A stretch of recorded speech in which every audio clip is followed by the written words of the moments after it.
अब डूबगी वो पानी में, जिंदगी वीरान से हो रही से ईसाया मोड़ियो कहानी में। आज कल्ले कल्ले होगे बिछड़ गई परछाई हो, आज कल्ले कल्ले होगे बिछड़ गई परछाई हो।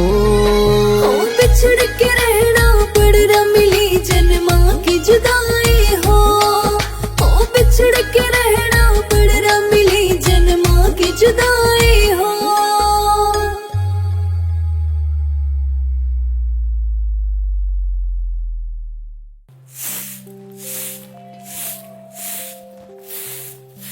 अरे ताई, तुमने बुलाया था मुझे? हाँ बेटी, जाकर अपनी सहेली को रोटी खवा दे और उसे समझा दे, कल उसे देखने वाले आवेंगे। ज्यादा रोना धोना ना करे, नहीं तो जान तो मार दूंगा मैं उसे। ताई तुम परेशान मत हो, मैं समझा दूंगी उसे।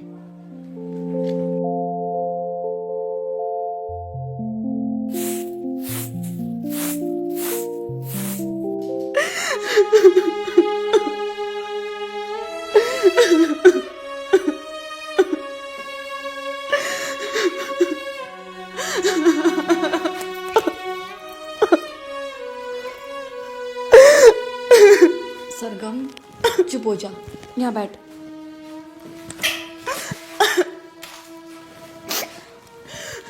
चुप हो। देख सरगम, जो नसीब में होता है ना वही मिलता है। मैंने हमेशा अपने घर वालों की खुशी देखी, अपने माँ बाप से कभी कुछ नहीं मांगा। माँ से मैंने पहली बार कुछ मांगा था और उन्होंने अपनी लड़ाई की वजह से, अपने गुस्से की वजह से मेरी जिंदगी भर की खुशी ही छीन ली। देख सरगम, तेरी माँ ने तुझसे ज्यादा दुनिया देखी है, उन्हें कुछ सही नहीं लगा होगा ना, तभी तो उन्होंने शादी के लिए मना किया। मैं ये सब नहीं जानती, मैं बस इतना जानती हूँ, मैं संगीत के बिना नहीं जी पाऊंगी। और अपने माँ बाप के बिना, उनके बिना जी लेगी? और संगीत भी तो मुझसे कितना प्यार करता है और मैं भी उससे बहुत प्यार करती हूँ।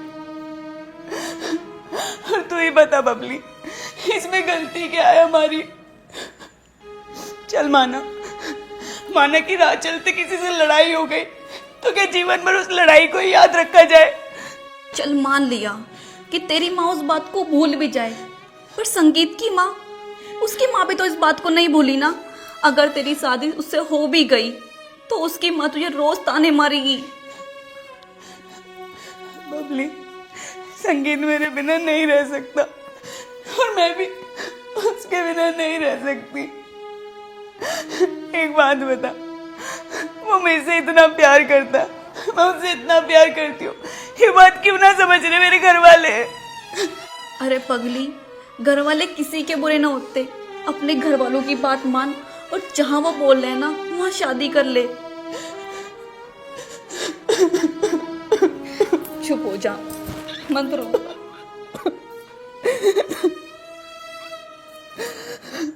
ये ध्यान सिंह जी है जी, बैंक में मैनेजर है, और ये गौरव इनका लड़का है, ये पोस्ट ऑफिस में नौकरी करा, दोनों सरकारी नौकरी करे जी। बताया था जी आपने। हाँ जी। तो भाई साहब आपका इलाज कहाँ चल रहा है? हाँ जी, मेरा इलाज चल रहा है वरदान हॉस्पिटल से। हमारे एक जानकार हैं, उन्होंने भर्ती करवाया था मुझे। देखो जी, लगभग 2 साल से मैं बीमार हूँ और मेरी इस बीमारी के चलते मेरे घर की सारी जिम्मेदारी मेरी बेटी सरगम ने उठा रखी है। छोरी का बाप हूँ, कुछ जिम्मेदारी मेरी भी है। तो आपकी कोई मांग, कोई इच्छा है तो आप बता दो। भाई साहब, जिसने अपनी लड़की दे दी उसने सब कुछ दे दिया। भगवान की दुआ से हमारा काम ठीक ठाक चल रहा है। हमें तो सिर्फ ऐसी लड़की चाहिए जो हमारा घर चला दे। बस जी भाई साहब, थारी तलाश खत्म हो चुकी है। मेरी छोरी बचपन से ही गृह कार्य दक्ष है भाई। बहुत दिन तक तो उसकी माँ बीमार रही, सारा काम संभाला थी। अब भाई साहब बहुत दिन से ये बीमार है। मैं नू कह रहा, आपको हीरा नहीं नगिन्ना मिल गया, नगिन्ना। ऐसी गुणवान लड़की को तो इंसान आंख बंद करके ले लेगा। बिल्कुल सही कह रहे जी आप। और वैसे भी मेरी सरगम टीचर है भाई, बचपन से ही अव्वल रही है पढ़ाई में। उतने दोनों माँ बाप इसके बीमार रहे, जितना भी कमावे सारा इन पर लगा दे। नहीं तो जितना भी कमावती ना उसकी पढ़ाई पर लगाते हैं हम। और वो भी आप सरकारी नौकरी करती। और सरकारी क्या, डीएम एसडीएम, आज तो मेरे हिसाब से ज्यादा नहीं आईपीएस अधिकारी होती वो, आईपीएस अधिकारी। बात को समझो आप, इतनी अव्वल छोरी भाई, ये देख लो ऐसी छोरी आपको पूरे वर्ल्ड में क्या पूरे ब्रह्मांड में नहीं मिलेगी। यदि आपकी लड़की आगे पढ़ना चाहती है तो शादी के बाद हम पढ़ाई करवा देंगे। देखो जी, शादी के बाद लड़की है आपकी, जितना मर्जी आगे पढ़ाओ, हमें पूरा विश्वास है कि शिकायत का मौका नहीं देगी हमारी बेटी। ध्यान सिंह जी, ये हमारी बेटी है सरगम। और ये इसकी माँ है जी। गौरव बेटा, सरगम से कुछ बात करना चाहता हो तो कर ले। नहीं अंकल जी, जैसा पिताजी आप सब मिलकर डिसाइड करेंगे मुझे मंजूर होगा। गौरव ने हमेशा हमारी बात का मान रखा है और मेहनत करी है। हाँ जी, मेहनत का फल तो मिलता है इंसान को।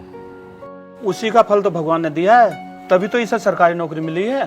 तो बेटा नोएडा में किस जगह पोस्टिंग है तुम्हारी? सेक्टर 126 में है जी। तो बताओ भाई साहब, क्या इच्छा है आपकी? सरगम हमें पसंद है, हमें जैसी लड़की चाहिए थी सरगम बिल्कुल वैसी ही है, तो हमारी तरफ से रिश्ता पक्का। भाई ये तो बहुत बहुत बढ़िया बात है, बधाई हो। भाभी जी मिठाई लाओ और मुंह मीठा करवाओ। अभी लाई भाई साहब।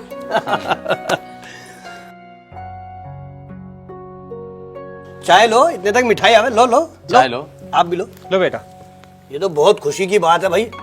लो नमकीन भी लो, पहले नमकीन हो जाए फिर मिठाई हो जाएगी। लो मैं भी ले लूं।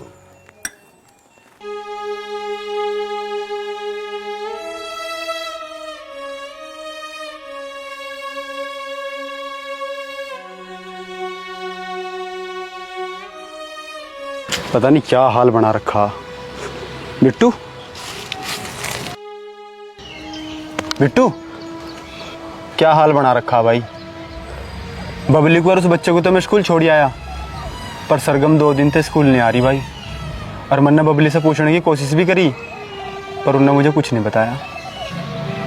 भाई पिछले 2 दिन से सरगम का भी फोन बंद आ रहा।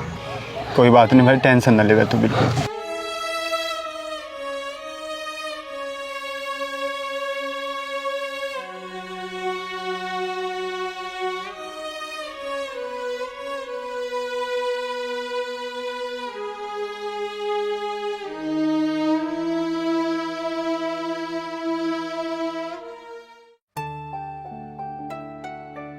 सर। जी प्रिंस, बताएं। सर उस लड़के का पता चल गया है जिसके बारे में आपने बोला था। क्या बात है। अच्छा, कहाँ रहता है वो? सर गाजियाबाद के अटोड़ गांव में। गाजियाबाद के अटोड़ गांव में? अच्छा, नंबर मिला क्या उसका? नहीं सर, नंबर तो नहीं मिल पाया, लेकिन इतना पता चला है कि वो चौधरी कमल सिंह का लड़का है। तो गाजियाबाद ही कौन सा दूर है, कल सुबह चलते हैं। ठीक है sir. Okay done. Okay sir.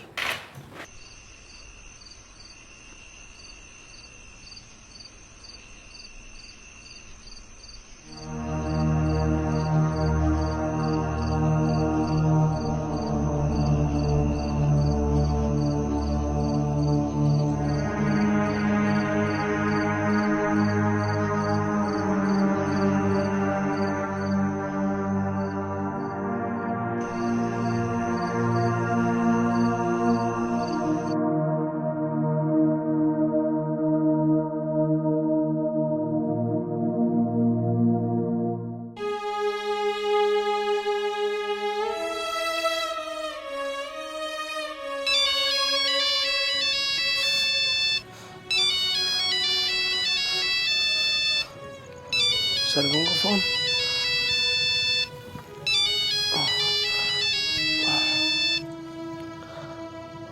Hello सरगम। संगीत, सरगम क्या हुआ? मेरी शादी तय हो गई है। कल हम सब नोएडा चले जाएंगे और 3 दिन बाद मेरी शादी है। क्या? हाँ, माँ ने मेरी शादी के लिए जल्दबाजी कर दी और उन्होंने मेरा स्कूल भी छुड़वा दिया। सरगम, अगर तेरी शादी किसी और से हो गई ना तो मैं जिंदा नहीं रह पाऊंगा। तुमसे दूर होकर तो मैं भी नहीं जी पाऊंगी। मैं ऐसा नहीं होने दूंगा। अगर मेरी शादी किसी और से हो गई तो मैं जहर खा लूंगी।